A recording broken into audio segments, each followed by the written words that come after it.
Hoy, en 678, cuentas ilegales en Suiza y evasión a escala global. El británico HSBC es acusado de fallos en el sistema para prevenir el blanqueo de dinero de los carteles mexicanos del narcotráfico. Según los datos de la indagación, la filial mexicana del banco transfirió $7.000 millones de los narcocarteles entre los años 2007 y 2008 a una sucursal en los Estados Unidos. Una nueva denuncia de una ex bancaria.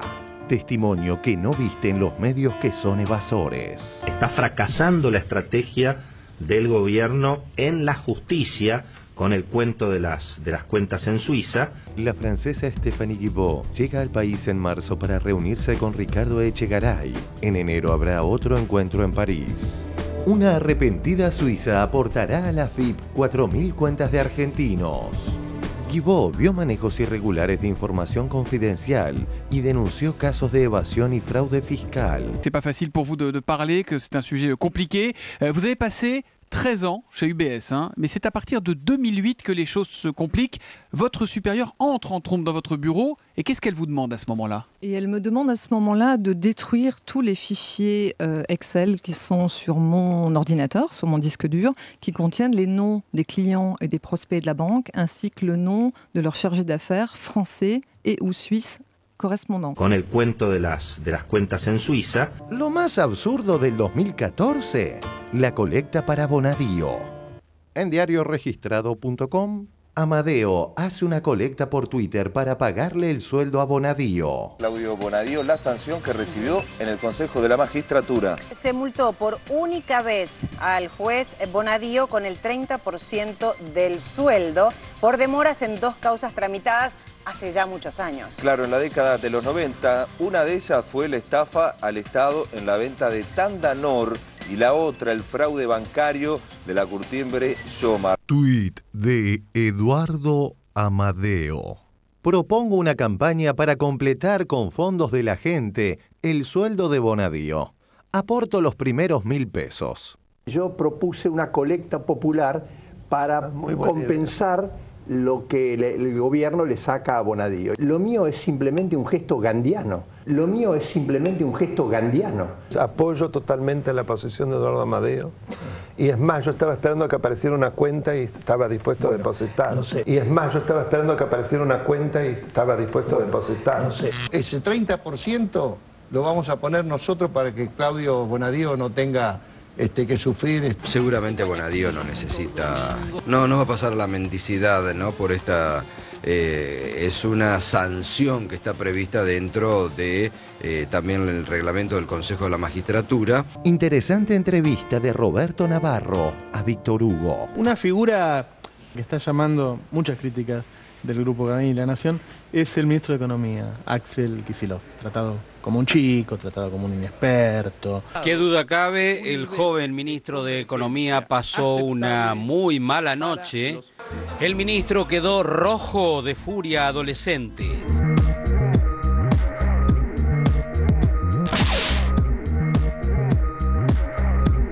Dedicado a Axel esta parte. Exactamente. Y este es enano. Y las patillas. Axel es como enano salido de la pintura Renacimiento. Es inexperto Kicillof para ser ministro de Economía y no es inexperto Massa para ser presidente como ellos quieren, por ejemplo. Es decir, no era demasiado joven Kennedy para ser presidente de los Estados Unidos a los 42 años. ¿Qué sé yo? Eso es una limitación. ¿Cómo lo ve? Yo lo veo como un personaje emergente. Yo creo que Kicillof, si le sale bien, que confío esto del Bonar 24 contra el Bodén 2015, que parecería ser una medida absolutamente genial, podría ser uno de los elementos que termine con cualquier discusión respecto a Kicillof. Yo valoro, por supuesto, su inteligencia, sé de antemano, de antes que fuera ministro de Economía, por alumnos, por gente joven que iba a sus clases, que estaban en presencia de lo que pensaban que era una especie de fenómeno, un Maradona, un superdotado, un tipo tocado por un rayito de luz, así lo consideraban a Kicillof. Pero además me gusta mucho su firmeza, su convicción. El aporte de UNASUR a la región. El constructivo análisis de Longobardi. La UNASUR, pregunto, ¿para qué sirve? Para nada. Hasta ahora, la UNASUR produjo alguna idea, algún proyecto, pero la UNASUR se reúnen los presidentes cada X tiempo. En este caso se reunieron para conmemorar un edificio que lleva el nombre de Néstor Kirchner, pero mucho que digamos al momento no produjo. En el marco de la cumbre de UNASUR. Es muy importante lo que dijo el presidente Correa en relación al Banco del Sur, a un fondo que es muy necesario, sobre todo en el marco del tema de las deudas, como nos está pasando a nosotros. Entonces es muy importante. Sí. La UNASUR, pregunto, ¿para qué sirve? Para nada. Otro día de fantásticas noticias. Uno, fin de semana para el olvido. En diarioregistrado.com se gastaron unos 1.500 millones de pesos durante el último fin de semana largo. 678 te muestra el mundo que los hegemónicos pretenden ocultar.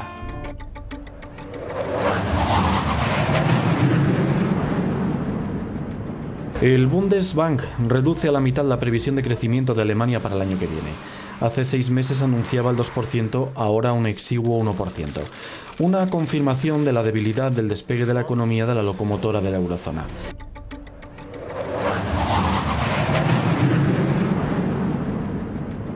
Tensión en el centro de Roma por la protesta de estudiantes, jóvenes y trabajadores precarios, coincidiendo con la votación en el Senado para aprobar la reforma laboral. Rodear el Senado para frenar la aprobación de la reforma laboral, ese ha sido el objetivo de las cientos de personas que se han congregado en los aledaños de la Cámara Alta. No quieren un trabajo, dicen, cada vez más precario y con menos derechos. Un plan para reformar las reglas del trabajo que facilita el despido libre y que, según el gobierno, servirá para crear empleo. Los manifestantes han lanzado huevos contra las fuerzas del orden y se han producido enfrentamientos con la policía al intentar forzar el cordón de seguridad. 3. Indicadores positivos. Estas son cosas que te levantan el ánimo.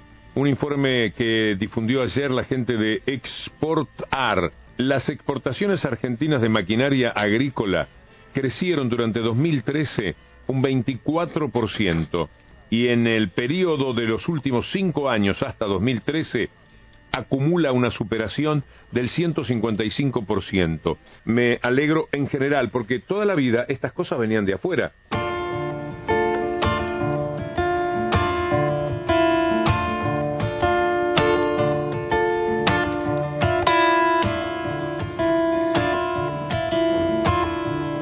Voy a crear un canto para poder existir,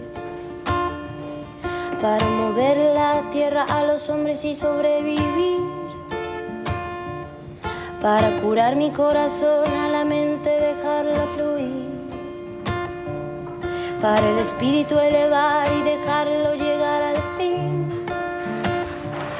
Yo no nací sin causa, yo no nací sin fe.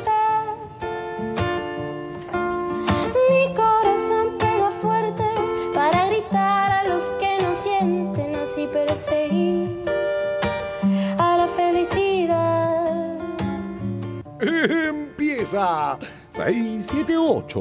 El descanso merecido ante el hastío del discurso hegemónico. Fin de semana largo, Día de la Virgen, 8 de diciembre. Fin de semana kirchnerista, sábado 6, domingo 7, lunes 8. Claro. Que es un derecho de nacimiento, es el motor de nuestro movimiento, porque reclamo libertad de pensamiento. Si no la pido es porque estoy muriendo. Es un derecho de nacimiento, es el una sola voz, un sentimiento, y que ese grito limpie nuestro viento.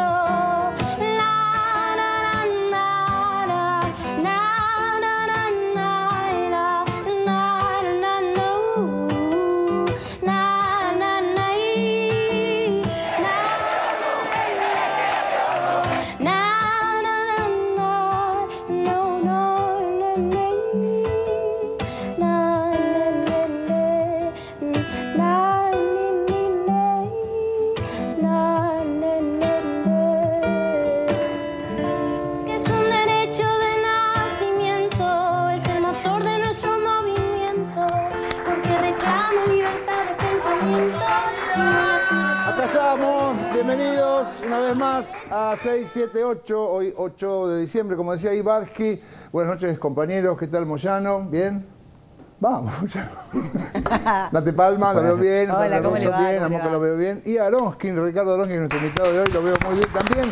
Ricardo Aronskin, ustedes lo conocen, es economista, magíster en Relaciones Internacionales en Flaxo, e investigador y docente en las Facultades Sociales de la UBA y también en la Universidad de General Sarmiento. Gracias por estar acá, Ricardo. No, gracias a ustedes. Bueno, y vamos a estar hablando de Suiza, un país muy serio que muy serio. Tenemos muchas cosas para aprender de él. Así que vamos ya mismo al primer informe que habla de estas cosas, evasión a nivel global. Hay una testigo nueva y muy importante que nos va a ayudar mucho de la Unión de Bancos Suizos. Vamos a ver el informe. Cuentas en Suiza y robo al fisco. Una práctica mundial. Revelador testimonio de una testigo. Ayer veíamos las declaraciones del ex empleado del HSBC, que facilitó la data de personas físicas y empresas que tienen cuentas ilegales en Suiza, que por supuesto no eran solo argentinos. Está fracasando la estrategia del gobierno en la justicia con el cuento de las cuentas en Suiza, ¿Cómo se conoció toda esta información? Falciani, este empleado del HSBC de Suiza, entregó información de cuentas de distintos países. Señor Falciani, ¿usted es un héroe o un ladrón? Un citoyen, effectivement, si on veut, dans l'intérêt général, eh bien, c'est simplement rassembler les preuves. Et pour ceux qui n'ont pas intérêt à ce qu'on rapproche et qu'on rassemble ces preuves, c'est un vol. La historia de un ladrón que se codea con el poder. Una denuncia por evasión fiscal. Pour ceux qui n'ont pas intérêt à ce qu'on rapproche et qu'on rassemble ces preuves, c'est un vol. Su lista incluye 659 nombres de españoles. Permitió a la Hacienda española recuperar 260 millones de euros. El HSBC, su banco, pagará 1.460 millones de euros a Estados Unidos por lavado ilícito de dinero. Un dinero que, entre otras fuentes, provenía del narcotráfico. Con el cuento de las cuentas en Suiza. Ahora escuchemos lo que cuenta la ex directora de ceremonial de la Unión de Bancos Suizos. Este testimonio obviamente no lo viste en los medios hegemónicos, que son parte de los evasores argentinos. La francesa Stéphanie Guibault llega al país en marzo para reunirse con Ricardo Echegaray. En enero habrá otro encuentro en París. Una arrepentida suiza aportará a la FIP 4.000 cuentas de argentinos. Guibault vio manejos irregulares de información confidencial y denunció casos de evasión y fraude fiscal. Elle a travaillé chez UBS de 1999 à 2012. Elle est au cœur du scandale de l'évasion fiscale et elle publie un livre intitulé « La femme qui en savait vraiment trop » sur les coulisses de l'évasion fiscale en Suisse. Bonjour Stéphanie Guibault. Bonjour Monsieur Merci Soto, merci d'être de me là. recevoir. Je sais que c'est pas facile pour vous de parler, que c'est un sujet compliqué. Vous avez passé 13 ans chez UBS, mais c'est à partir de 2008 que les choses se compliquent. Votre supérieure entre en trompe dans votre bureau, et qu'est-ce qu'elle vous demande à ce moment-là? Et elle me demande à ce moment-là de détruire tous les fichiers Excel qui sont sur mon ordinateur, sur mon disque dur, qui contiennent les noms des clients et des prospects de la banque, ainsi que le nom de leur chargé d'affaires français et ou suisse correspondant. Con el cuento de las cuentas en Suiza. Donc elle vous dit de faire disparaître toutes les traces qu'il y a dans votre ordinateur. Absolument. En parallèle, elle m'annonce qu'il y a une perquisition chez le directeur général. Absolument. Et moi, je ne comprends absolument pas ce qu'elle me demande. Je suis ici pour dénoncer un système qui est un véritable dysfonctionnement au plus haut niveau. Moi, j'ai été mise en risque sans le savoir. Pendant 8 ans, j'ai fait un métier qui finalement s'arrête du jour au lendemain, fin 2008, sans que je ne comprenne pourquoi. Moi, je suis quelqu'un de curieux par nature. J'ai voulu essayer de comprendre pourquoi on me demandait de détruire mon outil de travail. Parce qu'en fait, c'est ce que m'a expliqué mon avocat, Maître Dufeu, quand je l'ai rencontré. On ne détruit pas un outil de travail, c'est du pénal. C'est du pénal, ça veut dire qu'on peut aller en prison pour ça.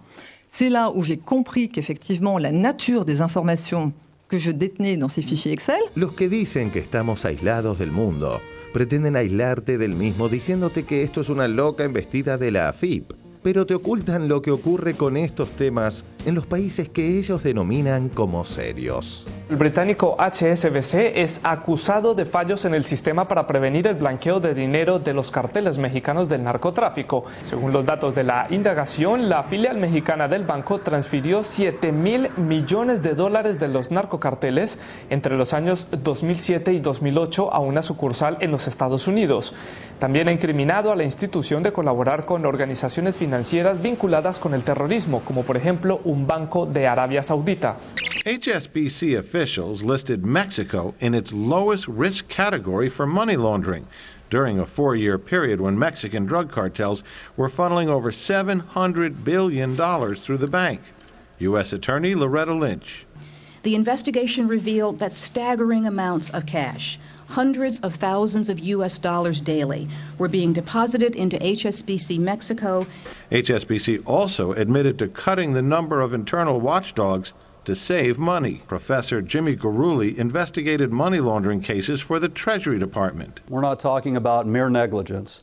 We're talking about a criminal scheme that was adopted as a policy of HSBC to look the other way with regard to suspicious transactions involving money laundering. La aparición de más de 4.000 cuentas no declaradas en el HSBC de Suiza, ¿qué opinión le merece? El gobierno siempre redobla la apuesta. Cuando investigan a alguien, a algún funcionario del gobierno, salen a denunciar cuentas en el extranjero. Todo esto también se ha investigado en España, en Italia, en Suiza, en Bélgica, en Francia, donde en la mayoría de esos países no solamente se han detectado evasores que han tenido que pagar al fisco lo que debían, sino muchas veces han sido multados la propia institución por evasión. Salen a denunciar cuentas en el extranjero. Las cuentas en Suiza, HSBC y una práctica a nivel global. ¿Cómo ha repercutido en otros países lo que aún no se ha hecho en la Argentina? Vamos a ver en España qué pasó con la investigación. Los evasores investigados tuvieron que pagar 260 millones de euros a Hacienda. Todos eran clientes de la filial suiza del HSBC. Cuentas secretas en Suiza. ¿Qué fue lo primero que te vino a la cabeza? A mí me dio la sensación que era una chicana, digamos, es como diciendo, a ver, a quién podemos enganchar, y es como una casa de brujas. Reino Unido, un magnate dedicado a los bienes inmobiliarios, tuvo que pagar más de 469.000 libras por evasión impositiva. Es como una casa de brujas. Italia, donde las autoridades financieras de Italia comprobaron la existencia de alrededor de 7.000 millones de dólares en cuentas de italianos sin declarar radicados en Suiza. Es como una casa de brujas. Vamos a Bélgica. Como consecuencia de la difusión de la lista Hervé, la justicia belga imputó al HSBC por fraude y lavado de dinero. Es como una casa de brujas. Francia, la filial suiza del HSBC fue también imputada en Francia por blanqueo y prácticas ilícitas y por asistir a sus clientes en defraudación impositiva. Todo gracias a la lista Hervé. Lista que acá en la Argentina está siendo subestimada por algunos medios, ignorada, te diría, por muchos. Sí. Y por la propia justicia. La jueza que se excusó se conoció ahora. ¿Por qué? Porque el marido trabaja como abogado en una de las empresas de Cablevisión que estaría imputada. Cuentas en Suiza, la justicia frena la denuncia. Fueron a un juez y formularon mal la denuncia. El juez le dijo, no, venga en otro momento. Y las cuentas suizas, otra vez el gran bonete. Mucha denuncia, pero la causa no tiene juez. Insólito. Los jueces en lo penal económico no aceptan la investigación por las cuentas en Suiza. Es muy curioso, insisto, un juez que tiene que investigar que dice, no, mejor no investigo. La jueza Strachia se excusó y el juez que fue sorteado, López Vizcayart, tampoco recibió el material. Realmente uno se pregunta, ¿le tiene miedo la justicia a cierto poder del empresariado o a ciertos poderosos de la Argentina? ¿Le tiene miedo la justicia a alguna reprimenda de algún sector mediático? La peor respuesta que le podemos dar como sociedad a todo esto es el miedo. Miedo. El miedo es algo que habría que perder. Se instaló el miedo en la Argentina. ¿A eso le tiene miedo la justicia argentina? Deberían decirlo, porque realmente, si le tienen miedo, no son dignos de ocupar un cargo de juez.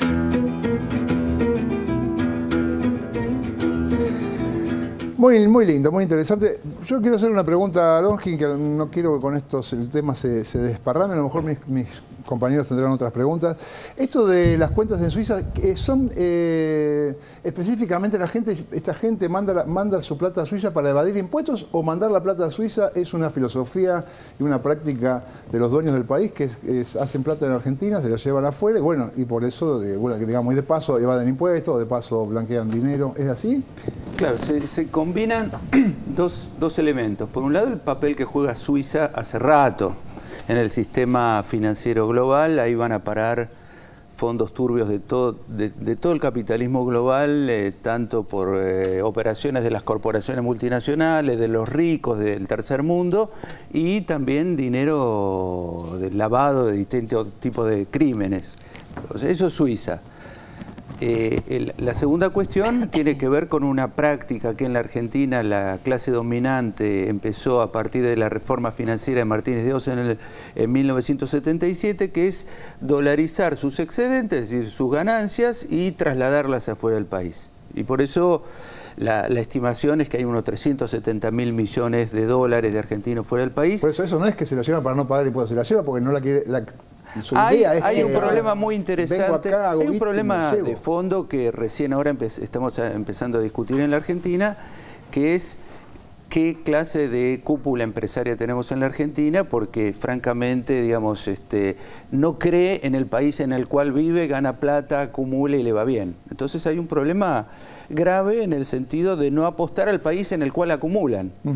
Es fácil demostrar con números que con una parte de ese dinero que está fugado del país, Argentina tendría otra cara económica y social y no tendríamos ninguno de los problemas que tenemos en este momento. ¿El número es 300? 370.000 millones de dólares. 370.000 millones de dólares. Que deberían estar acá. Digo, si estuvieran acá, estamos en otro planeta. Digamos, esto que se dice podríamos ser primer mundo, es evidente que es así. El obstáculo central en este momento es esta práctica ya establecida, que se considera normal, razonable y lógica, de sacar el excedente de Argentina y colocarlo fuera del país. Y esto es un problema grave porque no hay forma de crecer si ese excedente que producimos en la Argentina no se reinvierte en nuestro país. Y lo que yo te quiero decir es que alguna gente va a decir, no, pero esto es por el kirchnerismo. Pero esto no es por el kirchnerismo, esto viene desde Martínez de Oz. Y en el momento que tuvieron todo el poder en la Argentina, que fue en la década del 90, que por la vía democrática llegaron a gobernar y a dominar el país, hicieron lo que quisieron con el país, vendieron sus propias empresas al capital extranjero. Claro. Pero esto es lo interesante. Cuando empezó la década del 90, de las 500 grandes empresas argentinas, el 40% era extranjera. Cuando terminaron los 90, el 70% eran extranjeras. Es decir, digamos, es un sector político que dice, ahora no invertimos porque está el kirchnerismo, pero cuando estaban ellos tampoco invertían y vendían las empresas. Entonces es un problema para el país contar con un tipo de empresariado así, que digamos, boicotea a los gobiernos democráticos y progresistas y cuando están ellos arruinan el país. Ahora, ya los dejo. Se llevan toda la plata y nosotros, digamos, lo único que podríamos hacer, si es que algún juez se le ocurre que puede aceptar la causa, es cobrarles impuestos. El tema y la guita es así, igual ya se fue. Los liberales dicen, no, déjenlos ganar plata a los empresarios para que inviertan. Ahora, el problema que tenemos en la Argentina es que ganan plata y la mandan afuera. Entonces, ¿para qué queremos que ganen plata? Digamos, la idea es que la función del capitalista en la economía es invertir, generar riqueza, generar trabajo, etcétera, etcétera. Ahora, si el capitalista se transforma en un fugador serial, tenemos un problema. Es decir, ¿quién se ocupa en una economía capitalista de invertir? ¿Sandra? Sí, hoy yo estaba viendo la tapa de página 12, ¿no? Que es el informe del Senado norteamericano sobre el HSBC. Y la verdad que más allá de lo que decía Ricardo, que tiene que ver con la situación en la Argentina, ¿no? Ver que el banco pagó voluntariamente 1.900 millones de dólares para detener la investigación judicial, porque ahí sí lo pueden hacer, aunque haya elementos que comprobaban que era delito, y por eso pagaron 1.900 millones de dólares.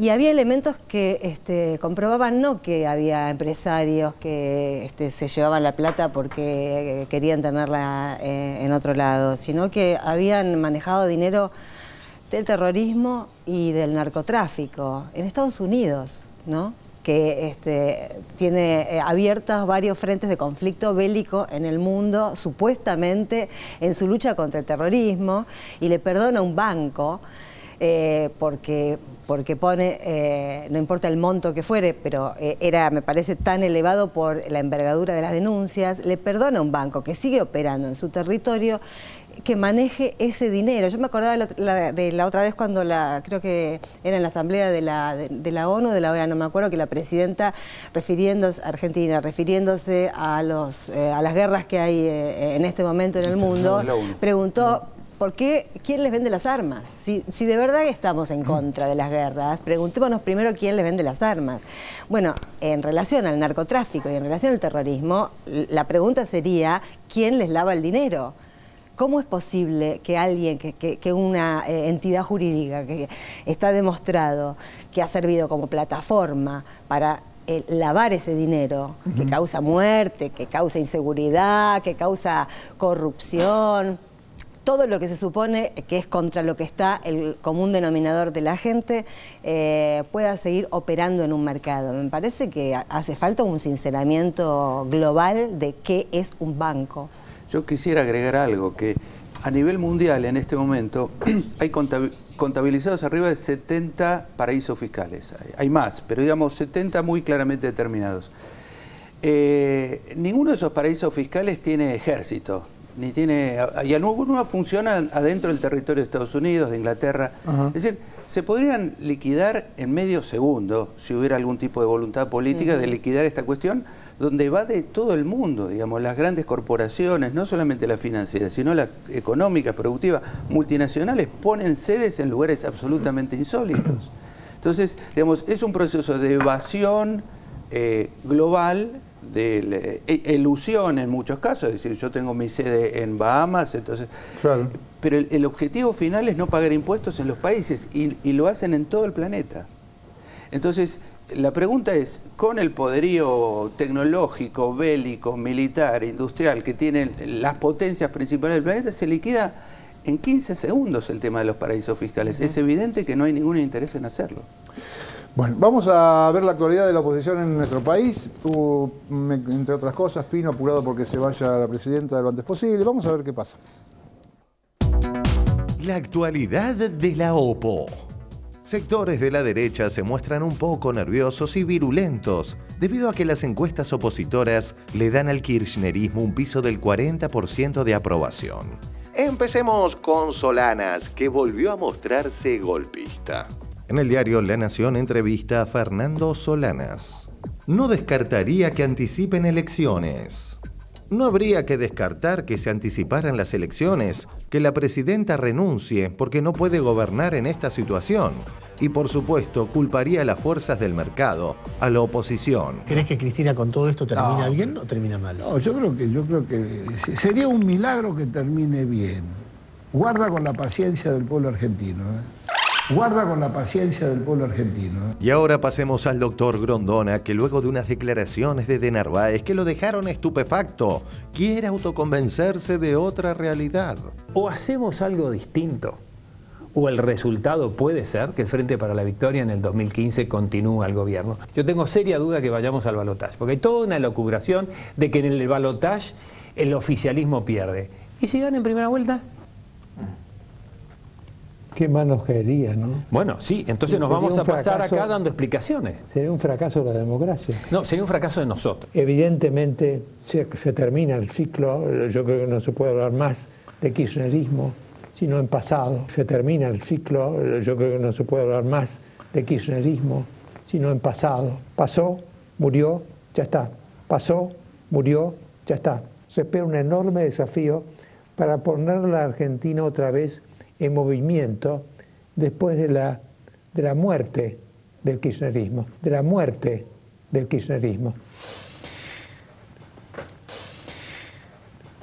Hasta el domingo. Yo les garantizo que el modelo kirchnerista está agotado para los argentinos. Después de 7 años, el kirchnerismo deja al país en una peor situación de la que la recibió. ¿Qué sé yo? Si te lo dice... ¿Qué sé yo? Si te lo dice... La muerte del kirchnerismo. Un panorama tan complejo como el actual para la oposición hace que comunicadores opositores imploren la creación de un caprilismo. Las diversas oposiciones tienen la gran oportunidad de derrotar electoralmente a Cristina y de esa manera clausurar definitivamente la era K. Solo tienen que generar un hecho político en lugar de llorar y comentar las iniciativas del oficialismo. Deberían tener audacia y deponer la hoguera de vanidades. Podrían armar una boleta única integrada por todos los líderes que no quieren la continuidad del cristianismo.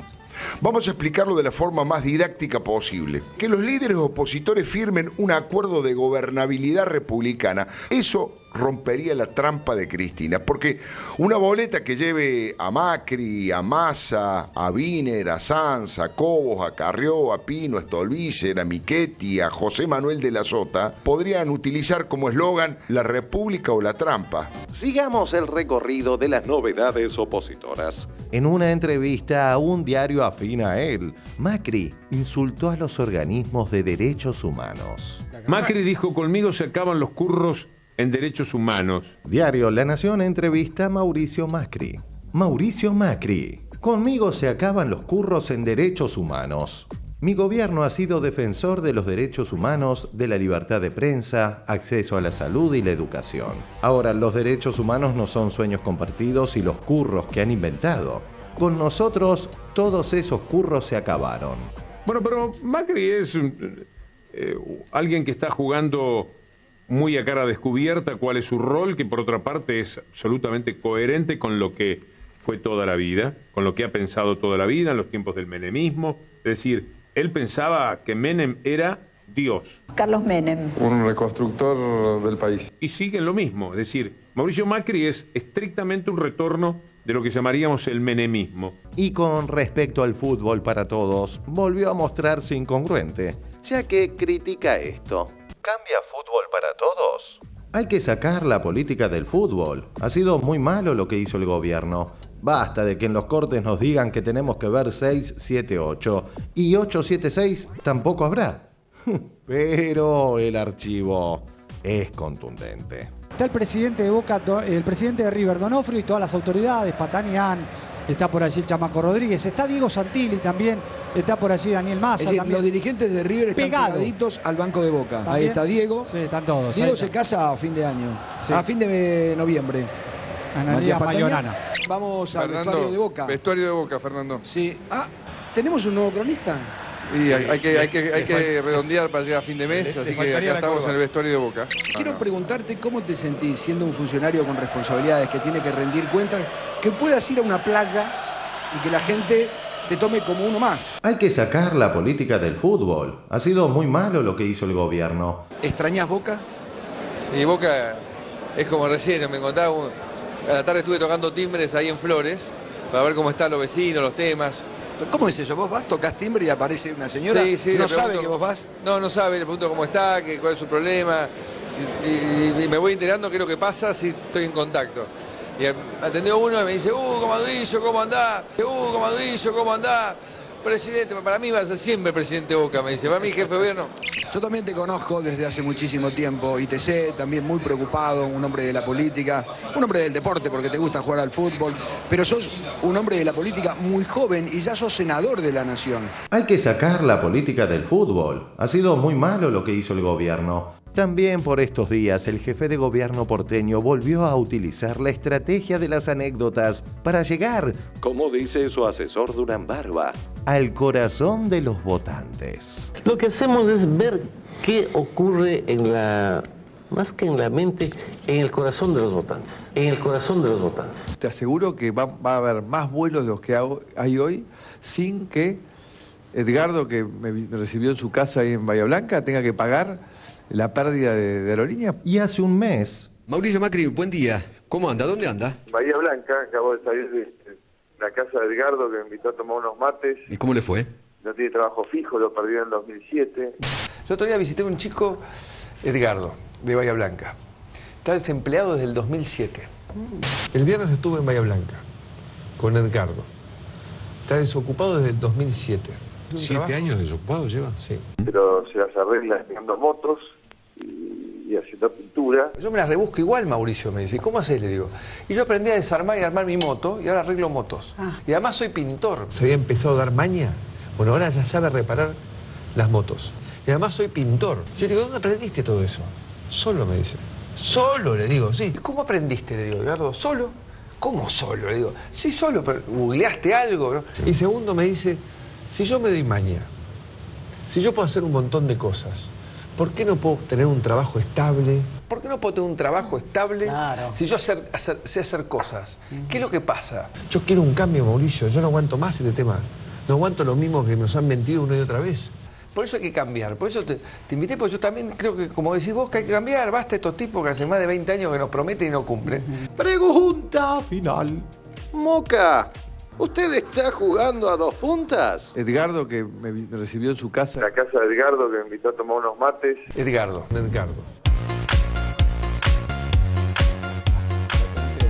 Bueno, un momento muy complicado. Estamos preguntando lo mismo. Yo puedo asegurar que no sé armar una moto, ni aunque esté en Google, me pase un mes en Google, no voy a armar una moto. Google, ¿no? Tiene su gracia Macri, editado. Es muy gracioso. Si lo dejase hablando largo... Y no en la presidencia de la Nación. No. Pero así contando estas cosas del otro, del que pinta, de Cacho y María.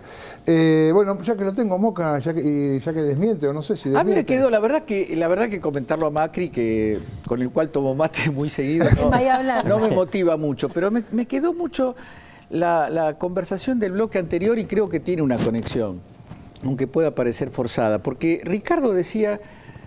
El poder político principal de la contemporaneidad tiene condiciones para evitar lo que vemos, es decir, el delito que hay, cada vez más el delito económico y el modo de funcionamiento del capitalismo tiene las fronteras más cercanas. Hay cosas que ya no se sabe cuándo son delito y cuándo son el modo de existencia del capitalismo actual. Entonces, yo creo que poner esto, porque a veces nosotros tenemos todo el comentario político tiende a generar una frontera entre cuando mira los procesos globales y cuando mira la Argentina. Vemos a los políticos argentinos que dicen cosas y que inventan, y que dicen, por ejemplo, que todo lo de las cuentas suizas son un cuento, como si no tuviera nada que ver con lo que ocurre mundialmente en el capitalismo, con las guerras, con el creciente dominio del capital financiero. Hay que decir, Macri es un personaje de la política global, Macri. A Macri lo vemos muy seguido con Vargas Llosa, con Aznar, lo vemos defendiendo eso, que está siempre en la sombra gaseosa entre el delito y el funcionamiento capitalista. Porque finalmente la pregunta que se hacía, creo que era retórica, Ricardo, sobre las capacidades que tiene la política o no tiene la política de intervenir en el delito económico, remite al problema del Estado. Y lo que se está jugando en la Argentina es si seguimos profundizando un Estado que esté en condiciones precarias, limitadas y todo lo que podamos decirle, pero en condiciones finalmente de enfrentar el delito y de propender a una economía productiva y a una economía que distribuya recursos, o cedemos, o la Argentina cede como sociedad, más allá de lo que piense cada uno de nosotros, y aceptamos ser un país más de los que consciente, de los que se complace con que el capitalismo funcione como quiera. Entonces, cuando Macri dice fútbol para todos, no, cuando Macri dice las jubilaciones, cuando Macri dice YPF, está diciendo retiremos nuevamente al Estado, volvamos a poner al Estado al servicio nuestro, al servicio de mi clase, de la clase de los que existen, de lo que alguna vez dijo Elisa Carrió, es la Argentina, esta es el Grupo Clarín, La Nación, son la Argentina. Esa es la disputa política. Los personajes son menores y son mediocres y son lamentables porque están asociados a lógica y a una realidad que está en crisis.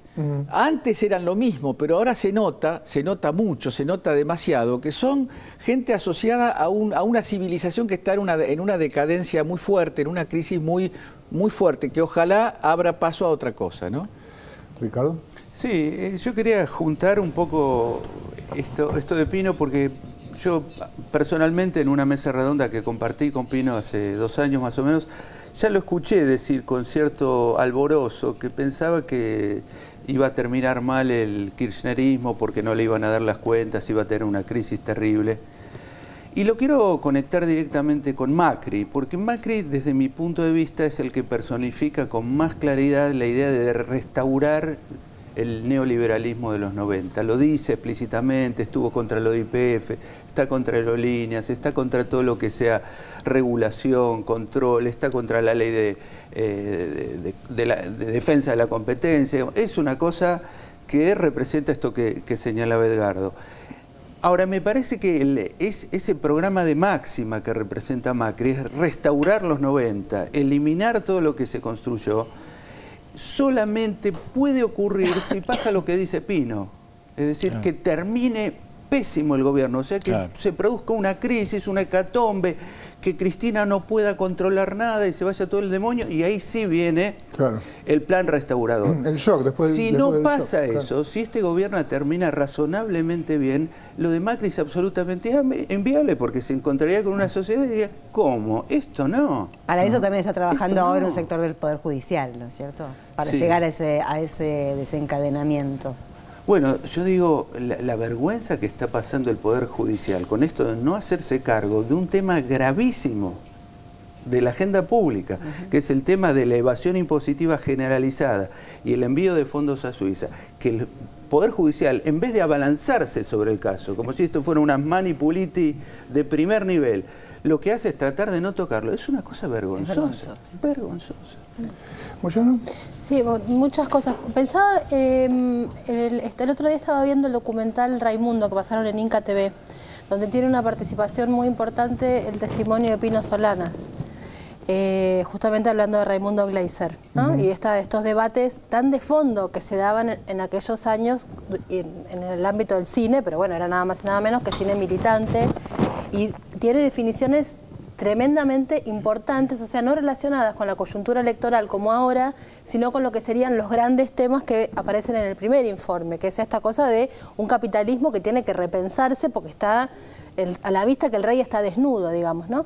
Entonces, pensaba cómo ante ese desfasaje quedan políticos que no saben muy bien qué decir si quieren profundizar, y le pasa, por ejemplo, a TN o a Telenoche, que como no está queriendo tocar el tema de las cuentas en Suiza, que por ahí pasa la agenda, no tiene tema.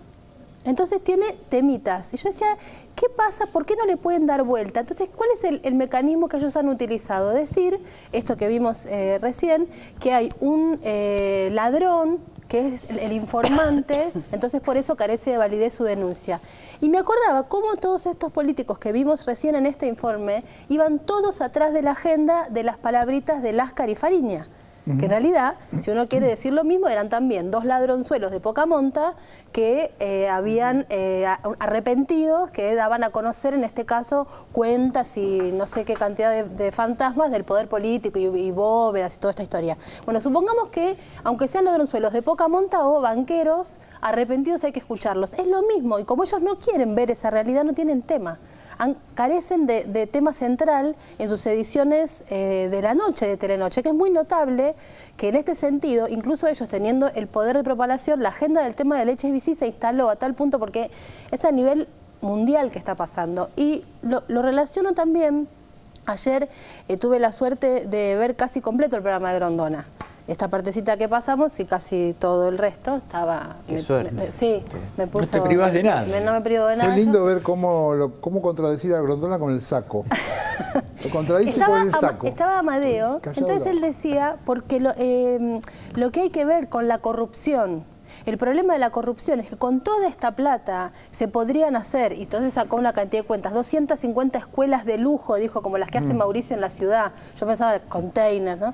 Entonces decía, bueno, supongamos que estén preocupados por eso, por la cantidad de cosas que se podrían hacer con la plata, de la corrupción. Supongamos que ese piso lo tenemos en común. Pues bien, no ponemos en debate lo que planteaba Ricardo, lo que planteaba Edgardo, lo que planteaba César, de este espíritu del capitalismo de quedarse con todo sin reinvertir. Supongamos que eso no lo sometemos a discusión. Bueno, sometamos a discusión el delito, la parte del afano, que es no pagar impuestos. Claro. Entonces, esa parte sí nos podemos... Y tampoco quieren. O sea, es muy tramposo como estos dos informes lo que muestran es que el telón de fondo es este tema importantísimo y cuando ellos no lo quieren tomar, lo que tienen son temitas de absolutamente poca importancia para discutir. Vamos a hacer un corte, después tenemos la entrevista que Navarro le hizo a Víctor Hugo Morales y vamos a estar tratando el tema de Bonadío. Vamos a empezar aquí mismo una colecta para el juez Bonadío, un peso para un amiguito juez. Vamos a hacer un corte, dale negro y ya venimos. Miras aguas de arroyo, primavera voraz, pies descalzos, escarchas, rayos de la mañana, mañana sin dormir, 20 veos y un rin, tin, tin. Vas cruzando el poblado, corren chicos gritando, somos hippies año 2000.